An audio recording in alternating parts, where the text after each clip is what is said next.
सारा का सारा जो कलेश है ना, ये स्टार्ट करवाया हुआ भाई संदीप रेड्डी वांगा का। सही बता रहा हूं मैं आपको, आप मानोगे नहीं। देखो, एक बात मैं आपसे पूछता हूँ यार, आपको सीरियसली ऐसा लगता है कि इन जो डायरेक्टर्स, प्रोड्यूसर्स या ये जो टीम है, इनको ऑडियंस का वो पल्स का नहीं पता, इनको ये नहीं पता मार्केट में क्या चल रहा है, और ये बस एक ऐसी कैजुअली आए और इन्होंने कुछ भी ऐसी अनाउंस कर दिया, कुछ भी ऐसा मतलब कंट्रोवर्शियल। आपको लगता है कि इनको आइडिया नहीं लगता होगा कि भाई, एंटिसिपेट नहीं कर पाते होंगे कि भाई ये लिखने से ऐसा होगा। खैर, संदीप रेड्डी वांगा ने लिखा स्पिरिट के टाइटल अनाउंसमेंट में, लोगो अनाउंसमेंट में।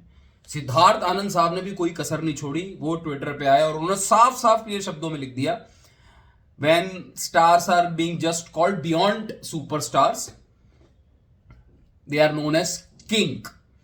अब ये आपको मुझे बताओ, लेट्स बी ऑनेस्ट यार, इसको छुपाने वाली कोई बात नहीं है। आपको लगता है कि ये जो इनडायरेक्ट डायलॉग बाजी चल रही है ये ऐसी कैजुअल है? नहीं है, मुझे नहीं लगता। ऑनेस्टली मुझे नहीं लगता है कि ये कैजुअल थी, और ऑनेस्टली मुझे ऐसा लगता है कि पहले तो वांगा साहब की तरफ से कुछ ऐसी चीज आई, बट ठीक है, उन्होंने जो लिखा अनाउंसमेंट के टाइम, एंड देन वांगा साहब की शोर तो मच जाता है, एंड देन सिद्धार्थ आनंद साहब ने कोई कसर नहीं छोड़ी। खैर, बहरहाल ये सब के बाद, डंकी और सलार के बाद जो आग बुझी थी, वो एक बार फिर से फैंस के बीच में गर्मा गर्मी पकड़ चुकी है। और मेरा थोड़ा सा डिफरेंट परसेप्शन रहता है। एक मैं क्या बोलूं, जैसे फाइटिंग स्पिरिट रहती है। मुझे ऐसा लगता है कि कंपटीशन हेल्दी भी हो सकता है। मुझे ऐसा लगता है कि इन सब के बीच में ऐसा भी हो सकता है कि एक चीज बहुत क्लियर है कि जो बिगेस्ट का अगर आप नाम दोगे तो ये दो का ही नाम है। ये देखो, बॉलीवुड में कोई है नहीं। अब मैं किसी को वो नहीं करना चाहता, बट बॉलीवुड में सिर्फ और सिर्फ शाहरुख खान है, और ये गुजरते दिन के साथ पता चल रहा है। हाँ, साउथ इंडिया में काफी कंपटीशन है। इनफैक्ट अल्लू अर्जुन ने भी धमाकेदार पैन इंडिया परफॉर्मेंस दी है, but still I think Prabhas वो लेवल पे है तो हम कंपेयर कर सकते हैं, और इसको हेल्दी वे में भी कंपैरिजन हो सकता है। जरूरी नहीं है ऐसा मतलब मारधाड़ होनी इंपॉर्टेंट हो, बिकॉज एक के लिए दूसरा रोल मॉडल बन सकता है, दूसरे के लिए एक एक वो यंग स्टार है, उसके लिए उस तरीके का मोटिवेशन आ सकता है, विच इज इंपॉर्टेंट। बट यहां से, इस डिस्कशन से काफी सारे मुद्दों पे बात होनी बहुत जरूरी है। एक तो भाई एसआरके वर्सेस प्रभास वाला जो सीन चल रहा है वो अलग है, खासकर किंग के अनाउंसमेंट के बाद। देन आपको पता है सिद्धार्थ आनंद और इसका संदीप रेड्डी वांगा का भी मतलब काइंड ऑफ वर्सेस चल पड़ा है। और तीसरा, स्पिरिट वर्सेस किंग। सारी बात करेंगे इस वीडियो में। आगे बढ़ने से पहले अगर वीडियो पसंद आए, अपनी राय तो जरूर छोड़ते ही हो आप, एंड चैनल को सब्सक्राइब जरूर करना। तो क्या है आपका हाल, वेलकम बैक टू फिल्मी चर्चा विद कुणाल। देखिए भाई साहब, नो डाउट प्रभास की जो अपकमिंग लाइनअप्स हैं वो बहुत तगड़ी है। प्रभास का जो भौकाल रहा है, ऑरा रहा है पीछे 3 साल के अंदर, इट वॉज फैंटास्टिक। एंड मैं फैंटास्टिक क्यों बोल रहा हूं, लेट्स बी वेरी ऑनेस्ट, क्योंकि प्रभास एक ऐसा स्टार है जिसकी मूवीज ने हर लैंग्वेज में, हर स्टेट में बहुत तगड़ा बिजनेस किया है। इवन अगर वो मूवी लोगों को पसंद नहीं भी आई, जैसे आदि पुरुष।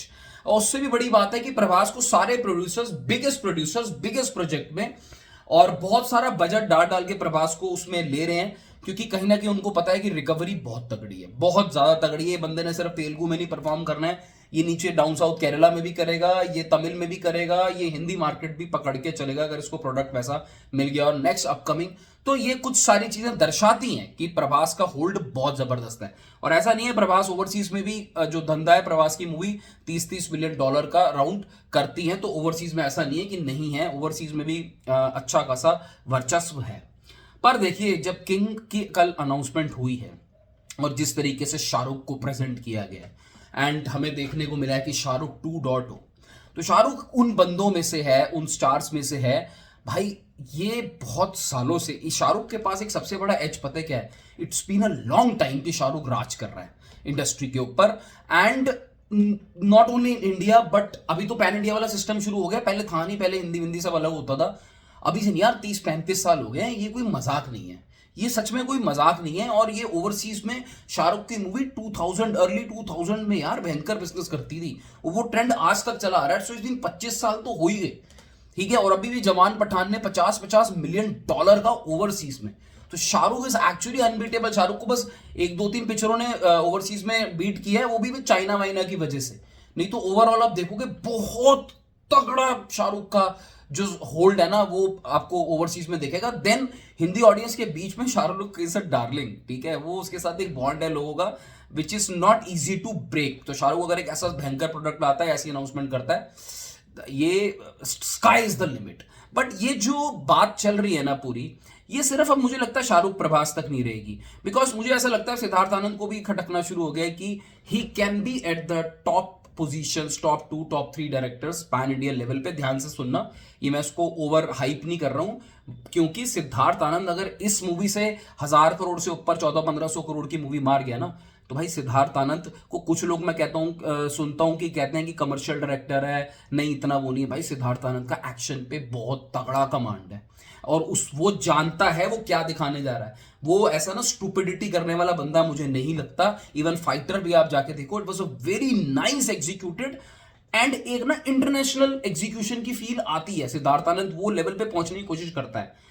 एकदम ऑपोजिट में जाते हैं संदीप रेड्डी वांगा, जो आई थिंक अभी इंडिया के नंबर 1 डायरेक्टर हाइप के मामले में, एग्जीक्यूशन के मामले, और उनका एक तरीका ऐसा जबरदस्त है, वो इतनी बोल्ड स्टेटमेंट देते हैं, इतने बोल्ड कॉन्सेप्ट दिखाते हैं कि वो भाई है, उस बंदे में बात है।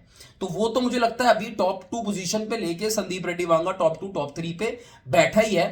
तो ऐसा नहीं है कि सिर्फ स्टार्स में होता है, इन डायरेक्टर्स को भी अब लगता है कि हमारा वर्चस्व, हमारी जो पोजीशन है ना वो कायम रहनी चाहिए। और एक चीज और, संदीप रेड्डी वांगा देखिए, चाहे संदीप रेड्डी वांगा का बोल्ड कॉन्सेप्ट देख लो, बोल्ड मूवी देख लो, एक उनके कहने का तरीका बहुत ब्लंट देख लो, या सिद्धार्थ आनंद साहब के रूट वाला कोई मूवी देख लो, important is entertainment.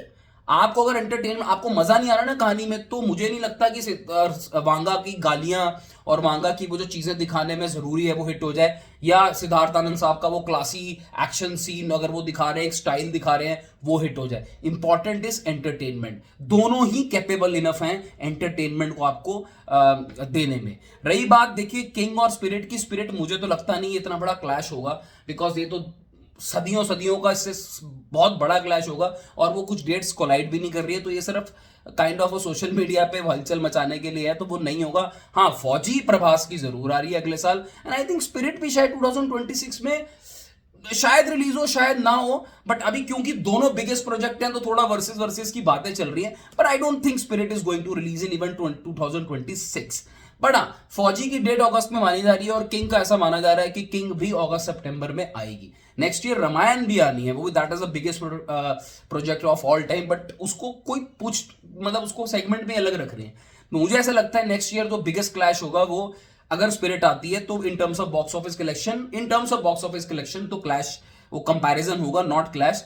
But clash नहीं होना चाहिए भाई, क्योंकि ये टॉक्सिसिटी में कन्वर्ट हो जाता है। And both the stars, they are grounded, they are not insecure, and दोनों एक दूसरे की इज्जत करते हैं। और क्या पता कोई ऐसा दिन देखने को मिले जब मे भी राजा मौली साहब प्रभास को और शाहरुख को दोनों को साथ लें और फैंस को थोड़ा सा ठंडा करें। भाई बहुत ज्यादा हो रहा है, दोनों बढ़िया स्टार्स हैं यार, दोनों मिलके चलें, दोनों मिलके काम करें और इंडियन सिनेमा का नाम रोशन करें। हमें मैं तो सुबह भी कह रहा था, मुझे किसी अंग्रेजों से कोई मतलब नहीं है, ये हमारे बंदे होते हैं ना, हमारा ये नाम इंडियन सिनेमा का नाम रोशन करते हैं। इंटरनली हम बात कर सकते हैं कौन क्या कह रहा है। अपनी राय जरूर कमेंट सेक्शन में छोड़ के जाना कि आपको आपकी अपनी राय में आपको क्या लगता है, और कोई इसमें बुरा मानने वाली बात नहीं। किसी का कोई फेवरेट स्टार हो सकता है, किसी का कोई एक ग्लोबल सुपरस्टार, एक इंडिया का पैन इंडिया हर लैंग्वेज में करता हुआ स्टार। सो इंटरेस्टिंग है, सिनेमा यही होता है, सिनेमा का मजा ही यही है। चलिए टेक केयर, बाय बाय, मिलते हैं अगली वीडियो में।